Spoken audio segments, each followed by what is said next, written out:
À domicile sur tendanceouest.com et sur nos réseaux sociaux. Aujourd'hui, une spécialiste justement des réseaux sociaux, c'est Doria D. Bonjour Doria. Salut! Comment ça va? Ça va très bien et toi? Ça va super bien, merci. Le hit Dépendance que le public a pu découvrir sur Tendance Ouest, c'est un véritable carton. Pour ceux qui n'ont pas encore rejoint ta communauté TikTok, est-ce que tu peux nous parler de l'histoire de cette chanson, nous expliquer comment elle est née? Yes, bien sûr. En fait, c'est tout droit inspiré d'une de mes expériences perso. J'ai rencontré un garçon l'année passée. C'était un peu la première fois que je tombais amoureuse, première fois que j'étais en couple, première fois que je ressentais vraiment des trucs intenses, quoi. Et en fait, on était vraiment hyper dépendants. Genre, quand je n'étais pas avec lui, je savais vraiment plus quoi faire. J'étais là toute seule dans ma chambre en mode, what? Comment est-ce qu'on vit tout seul? C'est trop bizarre. Et j'ai pas trop aimé ce feeling-là de voir que mon bonheur dépendait autant d'une personne. Et du coup, j'en ai écrit cette chanson parce que j'avais besoin un peu d'extérioriser tout ça. Et puis quelques mois plus tard, ça s'est fini, pas à cause de la chanson. Il y a plein de gens qui pensent que c'est à cause de la chanson. Non, il y avait plein d'autres facteurs. Mais voilà, c'est ça l'histoire. Et alors, c'était l'une des premières chansons à toi que tu présentais sur les réseaux sociaux. Avant, c'était pas mal de covers. Cette communauté TikTok, ce réseau social, c'est ça qui t'a permis vraiment de faire le buzz et de te faire connaître? En vrai, ouais, carrément, parce que ça fait quand même longtemps que je compose et je postais assez souvent des petites compositions, mais enregistrées dans ma chambre. Et c'était jamais sorti de ma chambre, ça avait jamais pris en visibilité. Et puis, bon, là, cette fois-ci, j'ai travaillé avec une équipe, avec un label, donc il y avait aussi toutes des conditions plus aptes à ce que je puisse gagner en visibilité. Mais ouais, on a fait du coup la petite vidéo pour faire l'explication du son et qui a hyper buzzé sur TikTok. Je pense que ça a clairement été un tremplin assez fou. Et je misais pas grand-chose dans TikTok parce que je connaissais pas du tout. Et en fait, TikTok, c'est très surprenant. Alors, tu connaissais pas, pourtant, tu fais des études de communication, toi, en Belgique, là? Ouais, ouais, ouais, si, je connaissais, mais genre, je faisais pas de vidéos sur TikTok. Pour moi, c'était un peu un monde sombre, TikTok. Et en fait, j'ai découvert qu'il s'y passait plein de choses trop cool sur TikTok. Donc, non, je valide TikTok maintenant.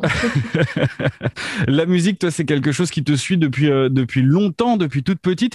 C'est même une histoire de petite fille et de grand-mère. Ouais, c'est ça, tu t'es bien renseigné. Et ouais. Ouais, de base, j'ai commencé à chanter avec ma grand-mère parce qu'elle chantait vachement. Elle faisait des petits concerts dans des homes, en fait, avec d'autres vieux. Ils avaient fait une petite comédie musicale et ils allaient dans les homes la jouer. Et moi, j'étais la petite mascotte, en fait, de 6 7 ans qui suivait et qui allait chanter aussi des petites chansons sur scène. Donc, ouais, c'est vraiment comme ça que ça a commencé. C'était mes premiers pas dans la musique, c'était avec ma grand-mère, ouais. Bon, tes influences, par contre, on est loin du temps de nos grands-parents. On est sur Lana Del Rey, il y a Nekfeu, L'Homme Pâle ou encore Billie Eilish. Alors, comment est-ce que tu fais pour tout mixer? Est-ce que tu as des influences que tu prends plutôt pour des textes, d'autres pour la musique, ou est-ce que tu aimes bien piocher un peu partout? Déjà, je pense que je suis vraiment touchée par énormément de styles de musique. Genre, je peux vraiment écouter du classique comme du métal. Enfin, il y a vraiment tous les styles qui peuvent me toucher. Mais c'est vrai que, genre, niveau texte, je suis vachement en train de chercher mes influences dans le rap français avec Nekfeu et tout, parce que je trouve qu'ils ont vraiment une plume hyper impressionnante. Et du coup, je pense que ça m'influence pas mal et ça m'inspire pas mal. Et puis, niveau instru, niveau mélodie, ça, je pense que c'est vraiment un mix de tout ce qui peut m'influencer. Bon, on te retrouvera peut-être avec du Dream Theater un jour. Là, on est plus sur une ambiance métal, par contre, je vois ton pull. C'est ça. Ton instrument à toi, justement, c'est un instrument qui est bien présent dans la scène rock, dans la scène métal, c'est la guitare. T'es auteur, compositrice, interprète à 21 ans. Est-ce que c'est pas trop dur de savoir tout faire comme ça, de tout gérer? Trop de talent, je ne m'en sors plus. Non, non. Non, en vrai, je kiffe bien pouvoir m'être lancée dans ma guitare et pouvoir du coup faire mes petits trucs de mon côté. Je suis dans ma petite chambre, je vais écrire une petite chanson, je prends ma guitare. Tout ne dépend que de moi pour faire mes petites créations. C'est hyper cool. Après, maintenant, vu que j'ai rencontré d'autres gens hyper talentueux, on met nos connaissances ensemble et ça crée des trucs encore plus géniaux. Donc, c'est trop cool. Et parfois, c'est juste difficile de gérer les études en même temps que tout ça. Mais sinon, la vie est très cool. Ouais, pour l'instant, tu arrives encore à jongler entre le monde de la musique et tes études de communication. Bah, j'essaye, mais si j'y arrive, on verra fin d'année. Je suis pas sûre. Bon, on croise les doigts en tout cas pour les partiels. La création, tu en parlais, il y a un EP ou un album qui arrive. Est-ce que tu peux nous en dire un petit peu plus sur ce projet? Ouais, alors le 18 juin, on a mon premier EP qui sort. Donc il y aura 6 sons. Il y aura Dépendance dedans et 5 autres sons. Il y aura une cover dedans, un petit bonus, qui est pas mal dans le contexte actuel. Donc c'est assez cool. Je sais pas si vous connaissez Jeune et con de Damien Saez, Mhm, bien un sûr. classique. Eh bien, on l'a repris de façon vachement différente et ça va être vachement cool. Et puis, ben, sinon, ça parle pas mal d'hypersensibilité et c'est toujours autour de mes ressentis, mes expériences. Et voilà quoi, ce sera mon petit premier EP.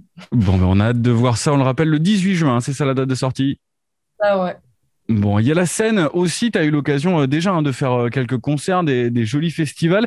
Est-ce que franchir la barrière de l'écran, toi qui étais plutôt avec ta communauté sur TikTok, sur les réseaux, de voir les gens en vrai, est-ce que ça t'apporte une force et quelque chose de différent? Ah, mais carrément. Mais là, en vrai, j'ai pas pu encore vraiment faire des vrais lives où j'avais un vrai public. À chaque fois, c'était vachement limité. Du coup, là, ces derniers temps, je jouais devant 10, 20, 30 personnes. Il n'y avait jamais grand monde.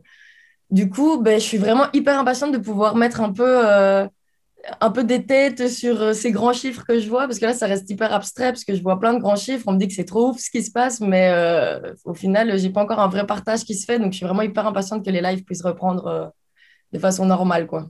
Mettre des visages sur des oreilles, on va dire. Pas trop Bon. d'appréhension, plus de l'excitation que de l'appréhension. Là, je suis surtout excitée, mais je sens qu'une fois sur scène devant tout le monde, ça va peut-être être un peu stressant quand même. Bon, Mais je eh suis bien grave écoute, impatiente. on croise les doigts pour toi, Doria. Merci d'être passé nous voir dans la domicile. L'EP qui arrive très bientôt, le 18 juin, avec notamment la reprise de Jeune et Con de Saez, et puis bien sûr le hit Dépendance qu'on découvre sur Tendance Ouest. Merci à toi. Merci.